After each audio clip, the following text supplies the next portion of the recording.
যার মুখের হাসির প্রেমে সারা বাংলা পড়েছিল, যাকে দেখতে সবাই 9:30টার সময় জি বাংলা খুলে টিভির সামনে বসে থাকতো, যাকে দেখার জন্য, যার গান শোনার জন্য। হ্যাঁ, আমি কথা বলছি অদিতি মুন্সির। নমস্কার, আমি তন্ময়, আপনারা দেখছেন মিস্টার তন্ময় মাঝি ইউটিউব চ্যানেল।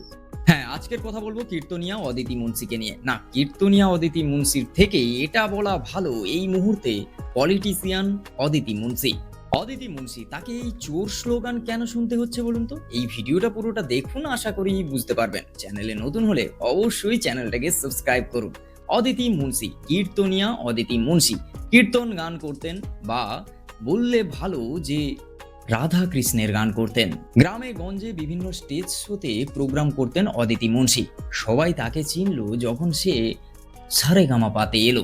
জি বাংলার সারেগামা পাতে অদিতি মুন্সিকে দেখে সারা বাংলার মানুষ বসেই থাকতো তার গান শোনার জন্য। হ্যাঁ, সেই শোতে তিনি উইনার ছিলেন না, তিনি সেই শোটা জিতে কাপ নিয়ে বাড়িও যাননি। তারপরেও অদিতি মুন্সিকে কিন্তু সবাই চিনে গেছিল। বাংলার ঘরে ঘরে সবাই অদিতি মুন্সি সবার মনে রাজ করেছিল। আর সেই সময় অদিতি মুন্সির সেই মিষ্টি হাসি আর মাইক্রোফোন ধরে করা গান সবাই শোনার জন্য টিভির সামনে বসেই থাকতো। তারপর যখন জি বাংলার সারেগামাপা শেষ হয়, তারপর অদিতি মুন্সিকে দেখা যায় মাচা শো করতে। তখন প্রত্যেক শোতে অদিতি মুন্সি লাগাতার পারফর্ম করে গেছেন। সবাই অদিতি মুন্সিকে দেখার জন্য তার শো বুক করতে থাকে, আর তাকে শোয়ে নেওয়ার জন্য ক্লাব বসে থাকতো বলতে গেলে। এত নাম ডাক, এত কিছু অদিতি মুন্সিকে একেবারে উচ্চ শিখরে পৌঁছে দিয়েছিল। আর তারপরে অদিতি মুন্সি একের পর এক সরকারি প্রোগ্রাম করতে থাকে। তারপর একদিন অদিতি মুন্সির ডাক আসে পলিটিক্সে। তারপর ভোটে জিতে তিনি এমএলএ হন। ভোটে জেতার পর এমএলএ হয়ে অদিতি মুন্সি মানুষের জন্য একের পর এক কাজ করেন, কিন্তু তারপরেও তাকে শুনতে হয় চোর স্লোগান। মাত্র 5 বছরে অদিতি মুন্সির কোটি কোটি টাকার সম্পত্তি, 1 কোটি নয়, সম্পত্তির সংখ্যা প্রায় 1000 কোটির উপরে। 5 বছরে কিভাবে এত কোটি টাকা কামানো যায়, সেই ফর্মুলা শুধু অদিতি মুন্সি বলতে পারবেন। যেখানে অরিজিৎ সিং এর মতো এরকম ইন্ডিয়ার নাম্বার 1 সিঙ্গার, তার সম্পত্তি 500 কোটির কাছাকাছি, সেখানে মাত্র 5 বছরে অদিতি মুন্সির মতো একজন সিঙ্গারের, একজন পলিটিশিয়ানের, একজন এমএলএর 1000 কোটি টাকার ওপর সম্পত্তি।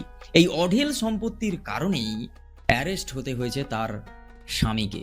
জেল হেফাজতে নিতে পারে অদিতি মুন্সিকেও। এত নাম ডাক, প্রতিপত্তি ধূলিসাৎ হয়ে গেল নিমেষের মধ্যে। একজন সিঙ্গার অদিতি মুন্সি আস্তে আস্তে পলিটিশিয়ান অদিতি মুন্সি থেকে চোর অদিতি মুন্সিতে পরিণত হলো। একসময় যখন যার মুখের হাসি আর তার সরলতা মুগ্ধ হয়ে দর্শক দেখত, আর সেই দর্শক তাকে চোর চোর বলে স্লোগান দিচ্ছে।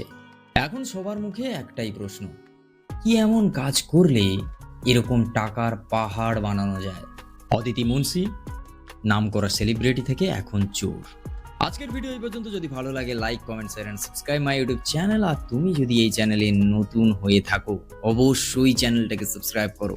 আর ফেসবুক থেকে দেখে থাকলে পেজটাকে ফলো করো। আমাদের এরকমই সেলিব্রিটিদের নিয়ে কথা হয়, আর আনটোল্ড কিছু স্টোরি আমরা এই চ্যানেলে শেয়ার করি।